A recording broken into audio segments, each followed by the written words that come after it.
اللهم صل وسلم وبارك على سيدنا محمد وعلى اله وصحبه اجمعين. ازيكم يا حبايبي؟ عاملين ايه؟ يا رب دايما تكونوا بخير وفي احسن حال. وطبعا اللي بيتابعني من داخل مصر ومن خارج مصر مشرفينه ومنورينه على دماغي، واخواتي وعيلتي التانية ربنا يا رب يخليكم ليا ويدومكم نعمه في حياتي طول العمر. النهارده بقى يا بنتي امنيه انت تعملي ايه؟ انا عند ماما وكنا محتارين نعمل اكل ايه. قالت لي انا عندي لفه جلاش في التلاجة وعندي شويه سمنه وعندي وهبعت اجيب ب50 جنيه لحمه ونعمل اي حاجه نتغدى بها وخلاص. قلت لها خلاص ماشي، ابعتي هاتي وانا هعملها في ساعتها، ماشي تاخد في ايدي ربع ساعه. عملتها بقى، جبت طاسه عندنا زي ما انتوا شايفين، يعني انا جايبه لكم المقادير بالظبط. وماما كان عندها زيت بسمنه كانت عيناه الآلية، فانا قلت لها ايه خلاص انا هاخد منه شويه واعمل بيه عصاك باللحمه. وهنا قمت بقى ايه اما الزيت قدح شويه قمت انا منزله اللحمه المفرومه زي ما انتوا شايفينها كده. وهنا بقى ايه بحب اديلها لون قبل ما احط بقى البصل او اعمل اي حاجه، لازم نديلها لون كده ايه. اللون الدم اللي فيها ده لازم يروح نهائي ما يكونش موجود. هسيبها بقى ايه، هعملها خالص لحد ما لونها بقى يتغير كده. بس كانت خرافة، لا كنت حاطه فيها طماطم ولا مايونيز ولا كاتشب ولا مستردة ولا اي حاجة، اقسم بالله كانت جميلة وكانت طبيعية وعادية، يعني كانت حلوة وكان طعمها تحفة. انا هقول لكم انا ضربت بصلتين في الخلاط، طبعا البصل على حسب رغبتك، انت حابه تحط 3، حابه تحط 4، حابه تحط 5، على حسب رغبتك. هنا بقى قمت انا جايبه قرن فلفل احمر من عند ماما مع البصل، وقمت ضرباه في الكبه زي ما انتوا شايفينها كده. لازم تنعميه برضو علشان ما يبقاش باين قوي في ايه، في اللحمه. فانا ضربته في الكبه مع البصل وقمت نازله عليه بالبصل كده واللحمه والفلفل، قرن الفلفل. بس ما حطيتلهاش طماطم ولا صلصه ولا اي حاجه، خليتها كده بس عشان بس كان لون الفلتر او الكشاف هو اللي كان عامل لها لون، فانا هطفي الكشاف الوقت عشان تشوفوها في الطبيعه، عشان الشباك كان مفتوح فكان عامل اضاءة مع الكشاف كان عامل لون يعني. هنا حطيت بقى ملح وفلفل وبهارات كاملة، ولو عندك كمون حطوا كمون، عندك بهارات لحمة حطوا بهارات لحمة، على حسب الرغبة اللي انت تحبيها يعني، مش شرط اللي موجود عندك في البيت اعمليه. يعني لو عندك مثلا ربطة جلاش، عندك حتة لحمة في التلاجة صغنونة كده مش عارفة تعملي بها ايه، قوم عاملة زي ما انا قايله لك كده. واتقضى نبها وكانت غدوية جميلة وكان طعمها لذيذ اقسم بالله وكانت في منتهى الجمال. وكنا قالين معاها حبة بطاطس وقضيناها. هنا هي بطبيعتها سبتها بقى تستوى كده وتاخد لون، والله كانت ريحتها جبارة، ريحتها كانت جايه لاخر الشارع. وهنا كنت انا بسيح برضو حتة السمنة عشان لما اما اعملها على الورق بتاع الجلاش تكون سايبة وحلو.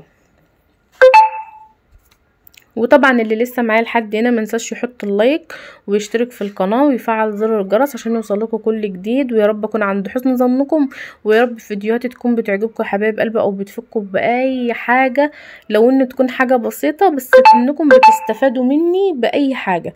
هنا برضو جبت نقطة سمنة كده عملتها في الصينية، بس ماما ما كانش عندها بقى لا فرشة سيليكون ولا كلام من ده خالص.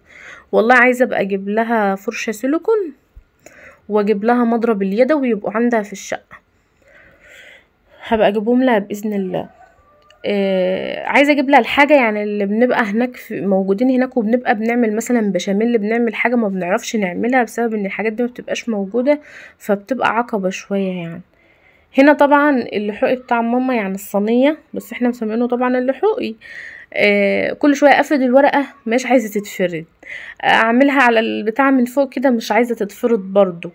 اللحوق ده صعب في الفرد بتاعه في الورق الجلاش، بس انا حاولت وعملتها حلوة والله وكانت في منتهى الجمال.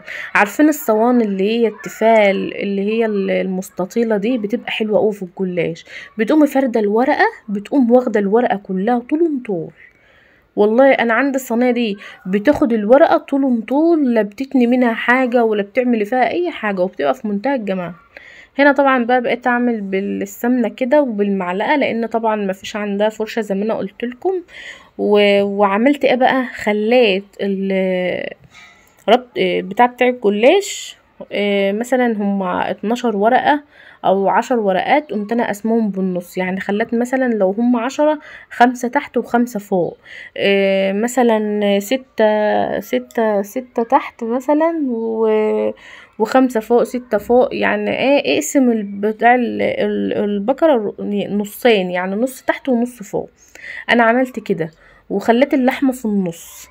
لو كان عندي جبنه موتزاريلا او رومي او كده كنت انا فردتها مع اللحمه، بس ما كانش فيه بصراحه، يعني انا عملت باللي موجود. ما حبيتش ان انا افتكس يعني، ولا بيقولها ايه تفتكسي في حاجات كده. فانا عملت اللي موجود، وكانت والله العظيم جميله، والله كانت في منتهى الجمال، ما فاتش منها ولا حته، بألف هنا وعافيه كلوها يعني، والاولاد حبوها جدا. هنا بقى كنت انا فردت اللحمه كويس زي ما انتوا شايفينها كده. هنا بقى كنت انا خلاص بقى ظبطتها وخليت يعني اتنين بقى اللي كانوا مرفوعين، وظبطتها وخليتها فل. هنا بقى بتبقى العقبة في الحتة دي، لازم تخلي بالك وانتوا بتقطعيها، علشان لما بتاخديش بالك بتقوم مقطوعة. فانا بقى حاولت على قد ما اقدر ان انا اقطعها باللي انتوا هتشوفوها الوقت دي، بس والله العظيم كانت في منتهى الجمال وكان طعمها روعة. انتوا هتشوفوا اصلا الشكل النهائي بتاعها، كانت تحفة، تحفة بمعنى الكلمة. هنا انا ما بحبش افتكس في الاطعام بتاع الجلاش، انا بحب اقطعها التقطيعه اللي هي العاديه بتاعت زمان، ان انا اقطعها كده يعني 3 مرات كده و3 مرات الناحيه التانية وخلاص، بالطول وبالعرض وخلاص. ما بحبش بعمل مثلثات او كلام ده، المثلثات دي تبقى للبيتزا، لو بيتزا انما الجلاش لا. بس انا عملتها كده وكانت جميله والله، خليت بالي منها كده عشان ما تقومش مفتوحة، وقمت عاملاها زي ما انتوا شايفينها كده. انتوا هتشوفوا الشكل النهائي بتاعها، اصلا كان شكلها في منتهى الجمال وكانت تحفة وطعمها خطير.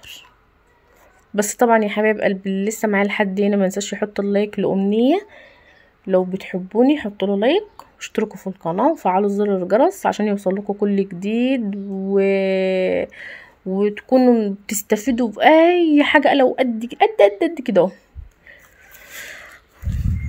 وطبعا اللي يعرف يعمل مشاركة للفيديو طبعا يشرفني وينورني، واكون مبسوطة طبعا باللي شارك الفيديو طبعا. هنا طبعا هشوفوا عملتها ازاي، والله بقت تحفة وتقطيعتها جميلة، انا قطعتها مظبوط. هنا بقى جبت كوباية لبن وحطيت اللبن، كوباية اللبن كان مكان السمنة، فقمت حاطة عليها اللبن عادي، وحطيت رشة ملح ورشة فلفل اسود ورشة بهارات كاملة بسيطة كده. ولو انت حابة تحطي بيضة بتحطي بيضة معاهم عادي، بس انا محبتش ان انا اعمل كده خالص، لان انا ما بحبش البيض لا يكون على وش البشاميل ولا يكون على وش الجلاش، هي كده في منتهى الجمال ومش محتاجة بيض. هنا بقى قعدت اقلب فيه شويه كده لحد ما قام شارب اللبن كله. اللبن ده انتوا معتوش هتشوفوه اصلا دلوقتي، هو بيشرب اللبن بس كان طعمه تحفة. ولو عندك شوربة برضو بتاعت لحمة او شوربة فراخ وحابين الجلاش يكون طري، ممكن برضو تحط عليه شوربة برضو، يعني الشوربة ماهيش غلط ولا حاجة، حلوة برضو ماهيش وحش. هنا بقى فضلت قلقانة طبعا علشان انا عند ماما والبوتاجاز بتاعها انا مش عارفة فيه كده كويس يعني، فبقيت مخلية بالي عشان ما تتحرقش مني. هنا كانت بدأت تتحمر زي ما انتوا شايفينها اهي، هتشوفوا الشكل النهائي دلوقتي. ايه رأيكم بقى في العظمة والجمال والحلاوة والشياكة والأناقة دي؟ لا انتوا تشوفوها بقى وتنسوش تحطوا له لايك وتشتركوا في القناة وتفعلوا زر الجرس عشان هي تستاهل بجد، اقسم بالله تستاهل. يا ريتكم معايا وانا كنت دوقتكم، وكانت بقى بتقرمش كده وكان طعمها خطير.